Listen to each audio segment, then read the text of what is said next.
पूरी दुनिया की निगाहें इस वक्त अमेरिका पर टिकी हुई हैं। अमेरिकी राष्ट्रपति चुनाव के नतीजे आ रहे हैं और इन नतीजों से यह तय होना है कि सुपर पावर अमेरिका के पावर हाउस यानी कि व्हाइट हाउस पर किसका कब्जा होगा। मौजूदा राष्ट्रपति डोनाल्ड ट्रंप व्हाइट हाउस में बने रहेंगे या फिर जो बाइडेन अमेरिका के नए राष्ट्रपति होंगे। ताजा नतीजों के मुताबिक जो बाइडेन आगे चल रहे हैं, लेकिन डोनाल्ड ट्रंप पीछे नहीं है।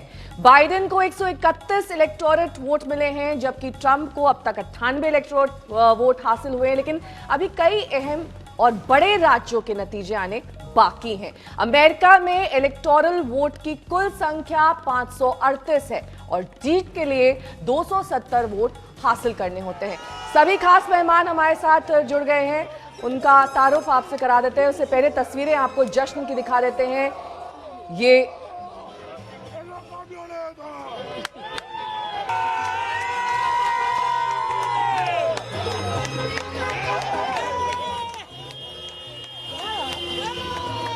No, I'm not thinking about concession speech or acceptance speech yet. Hopefully, we'll be only doing one of those two. And winning is easy. Losing is never easy. Not for me, it's not. I don't feel a responsibility to respond. And by the way, as you've seen some of the articles written, I mean, this talk about there being disruptions and things like that, I mean, he's embarrassing Republicans. Republicans are walking away from him. I mean, but look, like I said, I'm superstitious about predicting what an outcome is going to be till it happens. That's sort of who I am, how I've always run. But I'm hopeful. Running against the worst candidate in the history of presidential politics puts pressure on me. Could you imagine if I lose my whole life? What am I going to do? I'm going to say, I lost to the worst candidate in the history of politics. I'm not going to feel so good. Maybe I'll have to leave the country. I don't know. The way he talked about our veterans as being losers. What's this guy all about? Who is he?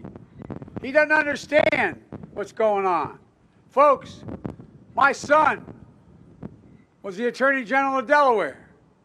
He gave up the seat to go fight in Iraq for a year. He won the Bronze Star, the Conspicuous Service Medal.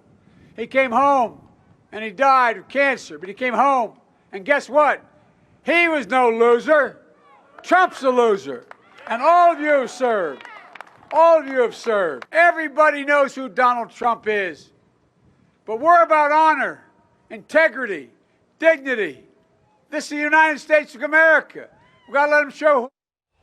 तो US election पर बात करने के लिए हमारे साथ तीन खास मेहमान जुड़ गए हैं। आशुतोष पॉलिटिकल एनालिस्ट हमारे साथ हैं, गीता मोहन मेरी सहयोगी स्टूडियो में मेरे साथ मौजूद हैं, वी वेंकट सुब्बा राव जो कि ट्रंप समर्थक हैं हमारे साथ जुड़े हुए हैं। वी वेंकट राव, सबसे पहले आपका रुख करते हुए, क्योंकि जो अभी तक रुझान आ रहे हैं उसके मुताबिक क्या जश्न शुरू हो चुका है? जी हाँ,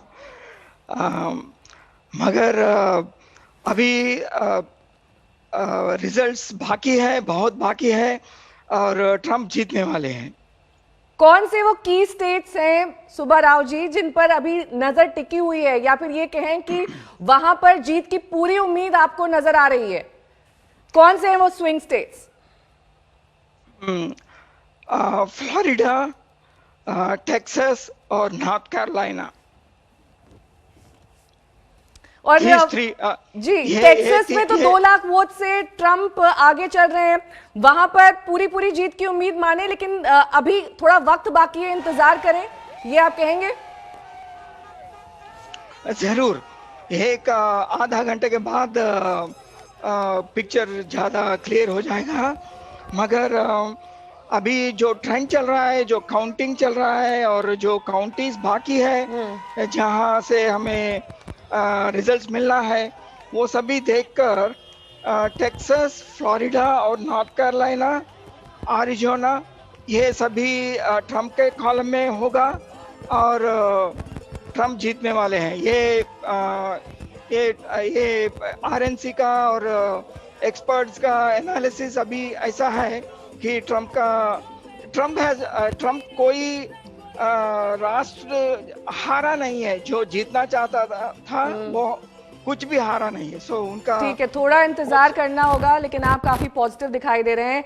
गीता, क्योंकि लगातार आप यूएस इलेक्शंस कवर करती रही हैं, इस पर नजर बनाए रखी हुई हैं, कितनी देर और माने जब तक पूरी पिक्चर क्लियर हो जाएगी, ये साफ हो जाएगा कि कौन जीतने वाला है, कौन होने वाला है अगला राष्ट्रपति अमेरिका का?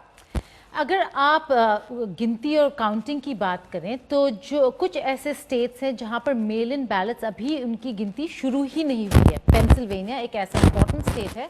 नेहा, यहाँ पे जानना बहुत ज़रूरी है कि यूएस इलेक्शंस में भारत की तरह अमेरिका में जो इलेक्शन का सिस्टम है वो एक यूनिटरी सिस्टम नहीं है। यहाँ पे सेंट्रल गवर्नमेंट के इलेक्शन कमीशन डिसाइड करता है, वहाँ पे हर स्टेट के रूल्स वो स्टेट्स तय करते हैं। तो पेंसिल्वेनिया ने तय किया कि मेल इन बैलेट्स देर जो इन पर्सन बैलेट्स है उसके बाद उनकी गिनती शुरू होगी। तो ऐसे कई सारे इंपॉर्टेंट स्टेट्स हैं जिसमें शायद थोड़ा वक्त लग सके, लेकिन अगर Florida, Texas, north Carolina, Ohio, अगर ये सारे स्टेट्स का जो पिक्चर है वो कुछ घंटों में साफ हो जाता है तो बस कुछ ही घंटों की बात है नेहा, जब पता चल जाएगा कि क्या ट्रंप व्हाइट हाउस में बैठेंगे या फिर बाइडेन।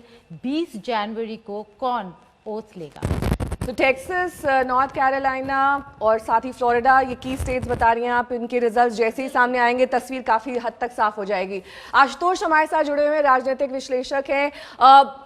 आशुतोष, किस लिहाज से हम ये माने कि जिस तरीके से भारत और अमेरिका के रिश्ते रहे हैं अभी तक बीते सालों में, ट्रंप बेहतर राष्ट्रपति रहेंगे भारत के लिहाज से या फिर बाइडेन? हालांकि अभी तस्वीर साफ नहीं हुई है कि कौन होने वाला है अगला राष्ट्रपति, लेकिन फिर भी अगर दोनों को हम इस वक्त पिक्चर में रखें, कौन बेहतर राष्ट्रपति भारत के लिहाज से? देखिए, जो देशों की विदेश नीतियां होती हैं वो इस बात पे कम डिपेंड करती हैं कि वहां का राष्ट्रपति कौन है या वहां का प्रधानमंत्री कौन है। अमेरिका के अंदर एक बहुत ही वेल एस्टैब्लिशमेंट है वहां पे एक, और वो दरअसल तय करता है। हाँ, जो प्रेसिडेंट होता है उसकी पर्सनालिटी जरूर उसमें एक रोल प्ले करती है, लेकिन अगर आप देखें कि पिछले दिनों भारत और अमेरिका के रिश्ते लगातार बेहतर हुए। अगर क्लिंटन के समय से अगर आप देखें तो लगातार बेहतर हुए। जॉर्ज डब्ल्यू बुश जो अमेरिका के रिपब्लिकन प्रेसिडेंट थे, और मनमोहन सिंह जिनके बीच में बिल्कुल कोई केमिस्ट्री नहीं दिखाई पड़ती थी, लेकिन जॉर्ज डब्ल्यू बुश भी मनमोहन सिंह के बारे में कहते थे कि when he speaks the word lessons. और आपने देखा होगा कि जो न्यूक्लियर डील हमारी जॉर्ज डब्ल्यू बुश और का जो रिपब्लिकन के प्रेसिडेंसी थी उस वक्त हुई थी। तो भारत अमेरिका के रिश्ते लगातार बेहतर हुए हैं। इसलिए ये कहना कि जो बाइडेन अगर राष्ट्रपति बन जाएंगे तो बहुत बेहतर हो जाएगी या ट्रंप आ जाएंगे तो बहुत बेहतर हो जाएगा, मुझे इसमें कोई बहुत सच्चाई नजर नहीं आती है। मेरा अपना मानना है कि भारत अमेरिका के रिश्ते बहुत स्ट्रांग फाउंडेशन है उनकी, दोनों के बीच में एक अंडरस्टैंडिंग है वर्ल्ड पॉलिटिक्स को लेकर, खासतौर पर जब तक नरेंद्र मोदी देश के प्रधानमंत्री हैं। इसलिए बाइडेन बने या ट्रंप बने कोई बहुत विशेष फर्क आने वाला नहीं है। जिन लोगों को यह चिंता सता रही है कि कमला हैरिस और जो बाइडेन डेमोक्रेट जो हैं वो कश्मीर के ऊपर, ह्यूमन राइट्स के मसले के ऊपर, या फिर जो डेमोक्रेटिक राइट्स के मसले पर या पाकिस्तान के मसले पर बहुत ज्यादा भारत की ऐसी तैसी करेंगे, मुझे उसमें कोई बहुत ज्यादा सच्चाई नजर नहीं आती है। हाँ, थोड़े बहुत बयान ज्यादा आ सकते हैं, लेकिन रिश्तों पर कोई बहुत ज्यादा फर्क नहीं पड़ेगा, ऐसा मेरा मानना है। सुब्बा राव जी हमारे साथ लगातार जुड़े हुए हैं। सुब्बा राव जी, कौन से वो की इश्यूज हम माने जो ट्रंप के लिए इस बार काम करे? जहां जहां उनको इस वक्त बढ़त हासिल हो रही है, वो कौन से की स्टेट्स हैं जहां पर वो फैक्टर्स ट्रंप के लिए काम करे जो उन स्टेट्स के लिए बेनिफिशियल थे? ओके, एक तो स्कूल चॉइस, एक्चुअली वो स्कूल चॉइस अफ्रीकन अमेरिकन के लिए बहुत इम्पोर्टेंट है। देन प्रिजन रिफॉर्म्स भी इम्पोर्टेंट है, वो इन्होंने किया है ट्रंप ने। और जो ये कोरोना वायरस का है ना, ये वैक्सीन का और सभी पीपी इक्विपमेंट का पूरा मैन्युफैक्चरिंग का एक्चुअली बहुत ही मेहनत किया उन्होंने, जितना पॉसिबल है उतना मेहनत किया, ये रिकॉग्नाइज करते हैं।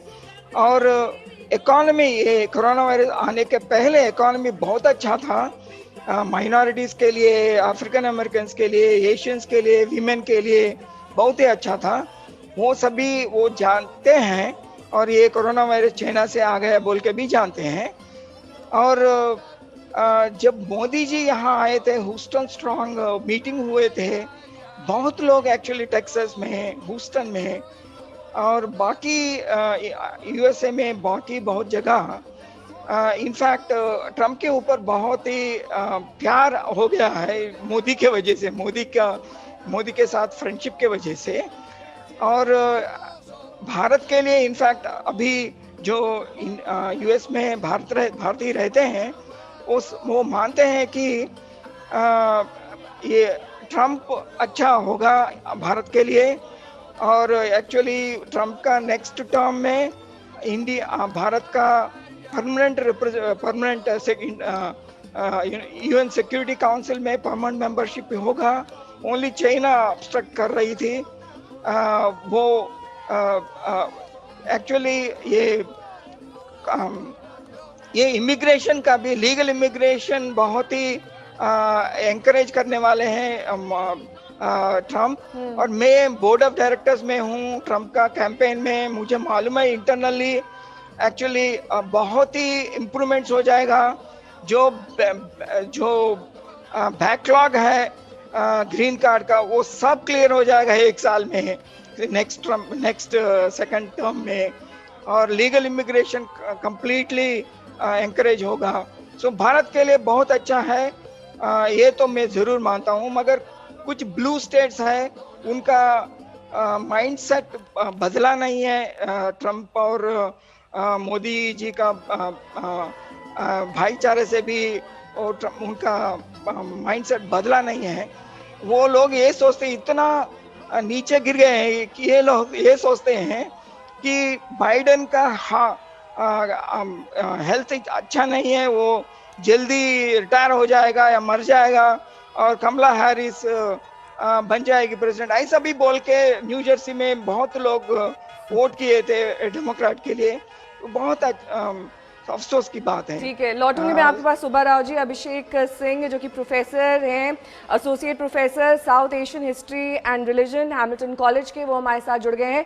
अभिषेक सिंह जी, जिस तरीके से इस वक्त तस्वीर नजर आ रही है, हालांकि पूरी तरीके से साफ नहीं कि कौन होगा अगला राष्ट्रपति, थोड़ा वक्त लगेगा अभी पूरी तरीके से नतीजे साफ होने में, लेकिन जो रुझान है कहीं ना कहीं स्विंग स्टेट्स में, खासतौर पर अगर टेक्सास की बात कर ले, वहां पर ट्रंप आगे चल रहे हैं। फ्लोरिडा एक की स्टेट बताया जा रहा है। साथ ही साथ जो तमाम दूसरे स्विंग स्टेट्स हैं, नॉर्थ कैरोलिना की यहां पर बात कर रही थी गीता मोहन, हमारे साथ जुड़ी हुई हैं लगातार। इन सब स्विंग स्टेट्स को अगर कुल मिलाकर जोड़ा जाए तो तस्वीर क्या ट्रंप के फेवर में दिखाई दे रही है? हाँ, अभी अगर आप देखें तो तस्वीर ट्रंप के फेवर में दिख रही है, क्योंकि फ्लोरिडा में ट्रंप आगे चल रहे हैं, कंफर्टेबल लीड है 3 लाख से ऊपर का। फिर नॉर्थ कैरोलिना अभी भी क्लोज है, मुझे लगता है। कुछ काउंटीज ऐसे हैं जहाँ पे जो डेमोक्रेट क्लीनिंग काउंटीज हैं, और वहाँ पे अभी भी पूरी काउंटिंग नहीं हुई है, जो शहरी एरिया है वहाँ का। और ओहायो में अभी भी क्लोज है, लेकिन बाय एंड लार्ज जैसे लोगों को लग रहा था कि जॉर्जिया क्लोज हो सकता है, लेकिन जॉर्जिया लगता है कि ट्रंप की तरफ ही जाएगा। फ्लोरिडा ट्रंप की तरफ जाता हुआ क्लियरली दिख रहा है। उसी तरह से आपको वर्जीनिया जो कि डेमोक्रेट लीनिंग है, वो ट्रंप की तरफ जाता दिख रहा है। तो अभी बहुत स्टेट्स में अर्ली है कहना, लेकिन अभी के हिसाब से लग रहा है कि हाँ, ट्रंप जीत सकते हैं। ट्रंप के लिए एक रास्ता है, अभी खुला हुआ है। और अगर Kansas, Georgia, north Carolina, Florida, Pennsylvania और साथ ही न्यू हैम्पशायर, ओहायो की बात करें तो इन सब स्टेट्स में कुल मिलाकर अभी क्या तस्वीर आप देख पा रहे हैं? थोड़ा सा वहाँ के जो जिस तरीके से लोगों के इश्यूज हैं उस पर भी अगर आप हम पर थोड़ी रोशनी डाल सकें और ये बता सकें कि उन इश्यूज को लेकर ट्रंप के फेवर में कितने वोट्स ज्यादा आ सकते हैं, क्योंकि लगातार हम ये बात कर रहे हैं कि ट्रंप ने वहाँ की अर्थव्यवस्था को संभाले रखा। कोरोना के दौर में भी उन्होंने कहा कि हम चाइना पर इंपोर्ट्स के लिए रिलाय नहीं होंगे। साथ ही साथ यहाँ पर बात हो रही थी कि किस तरह से जो वहां की पॉलिसी मैटर्स हैं उनको लेकर ट्रंप ने हमेशा अपनी तस्वीर साफ रखी है। उन्होंने कहा है कि हम इमिग्रेशन को लेकर काफी ज्यादा सख्त नीतियां लेकर आएंगे और जितने भी बैकलॉग्स हैं इमिग्रेशन को लेकर वो क्लियर रखेंगे। देखिए, इमिग्रेशन तो कंट्रोवर्शियल मुद्दा हमेशा रहेगा ट्रंप के साथ, क्योंकि उनका इमिग्रेशन को लेकर के जो है कि लीगल इमिग्रेशन को हम प्रमोट करेंगे, इलीगल को रोकेंगे, चेक करेंगे, तो उसका अलग इम्पैक्ट होता है स्टेट्स के हिसाब से। अगर फ्लोरिडा देखें तो वहाँ आपको क्यूबन ज़्यादा हैं, लैटिन अमेरिका के कुछ कंट्रीज से ज़्यादा लोग प्यूर्टोरिकन्स हैं जो कि लेफ्ट कंट्रीज के से इमिग्रेटेड हैं। तो उनका लेफ्ट को लेकर के हमेशा डेमोक्रेट्स को लेकर के हमेशा एक संशय रहा है कि वो लेफ्ट लीनिंग प्रॉब्लम हो सकता है। उसी तरह से अगर आप दूसरे स्टेट्स में देखते हैं, पर्टिकुलरली रूरल काउंटीज में, तो ट्रंप का ये मैसेज कि हम इकोनॉमी को खोले रखेंगे, हम इसको कुछ नहीं होने देंगे, ये मैसेज लगता है रेजोनेट किया है बहुत जगहों पे।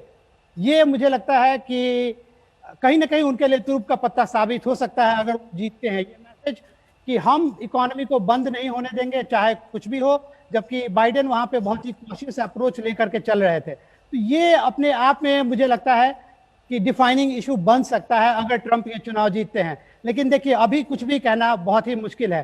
स्टेट बाय स्टेट अगर जाएंगे तो हर स्टेट का अलग मुद्दा है, लेकिन ये जो दो इश्यूज हैं वो लोगों के साथ रेजोनेट किया है लग रहा है, और इसका रिजल्ट दिख रहा है, जैसे फ्लोरिडा में दिख रहा है आपको, या अदर जो स्टेट्स हैं नॉर्थ कैरोलिना में दिख रहा है।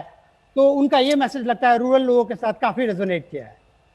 सभी खास मेहमान हमारे साथ जुड़े हुए हैं। हम बात कर रहे हैं अमेरिका में राष्ट्रपति चुनाव की। किसके पक्ष में इस बार चुनाव जाएगा ये कहना हालांकि अभी थोड़ा मुश्किल है, लेकिन आने वाले वक्त में अगले कुछ घंटों में तस्वीर साफ हो सकती है। और जिस तरीके से कहा जा रहा है कि स्विंग स्टेट्स एक अहम फैक्टर हो सकते हैं।